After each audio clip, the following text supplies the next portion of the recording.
నా ఉద్దేశం అసలు 1 or 2 ఇయర్స్ పెళ్ళయ్యాక అమ్మాయికి అందరూ వదిలేయాలి వాళ్ళని. వదిలేయడం అంటే ఎందుకు అంటే కొత్త ప్లేస్లో కొత్త వాళ్ళని అర్థం చేసుకోవడానికి తనకి ఇవ్వాల్సిన టైం అది. ఆ టైం లోపల తను ఏంటంటే లెర్నింగ్, రీలెర్నింగ్, అన్లెర్నింగ్ అన్నీ కూడా అలవాటు చేసుకుంటుంది.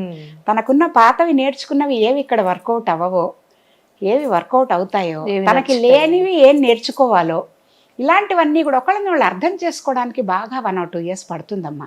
ఇంత లోపల ఏంటంటే అందుకనే ఇవాళ రేపు పిల్లల్ని కూడా అందరూ అంత వెంటనే కనడానికి కూడా భయపడుతున్న కారణం ఏంటంటే ముందు అసలు ఒకళ్ళకొళ్ళు అర్థం కాకుండా ముందు మధ్యలో మూడో జీవి మళ్ళీ మన మధ్యలోకి వచ్చి ఈ ఇద్దరు ఆ ఇద్దరు ఇంకొక అబ్బాయి వీళ్ళంతమందిని మేనేజ్ చేసేంత అన్ని రకాలుగా నేను పెంచగలనా సరిగ్గా పిల్లల్ని అనే ఒక భయం ఉంటుంది. అందుకని ఏంటంటే ప్రతిదానికి ఒక టైం ఉంది.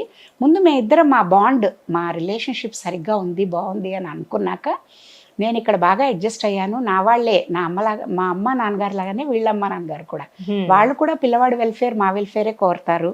వాళ్ళు చెప్పేది అన్నీ కరెక్ట్ కాకపోయి ఉండొచ్చు, కానీ వాళ్ళ ఎక్స్పీరియన్స్లో చెప్తున్నారు. అట్లీస్ట్ విని మనకి ఏది ఎంతవరకు మనకి వర్కౌట్ అవుతుందో చూసి దాన్ని బట్టి డెసిషన్ మనం తీసుకోవచ్చు అనే ఒక అండర్స్టాండింగ్, పేషెన్స్ ఇవన్నీ మటుకు తప్పనిసరిగా ఉండాలి. స్టూడెంట్ రోజుల్లో ఉన్నప్పుడు, ఉద్యోగం చేసేటప్పుడు, అమ్మ వాళ్ళ ఇంట్లో ఉన్నప్పుడు లైఫ్ వేరు. అలాగే లవ్ మ్యారేజెస్ అయినా లవర్గా ఉండి వాళ్ళిద్దరూ రిలేషన్షిప్లో ఉండి తిరుగుతున్న రోజులు ఇది వేరు.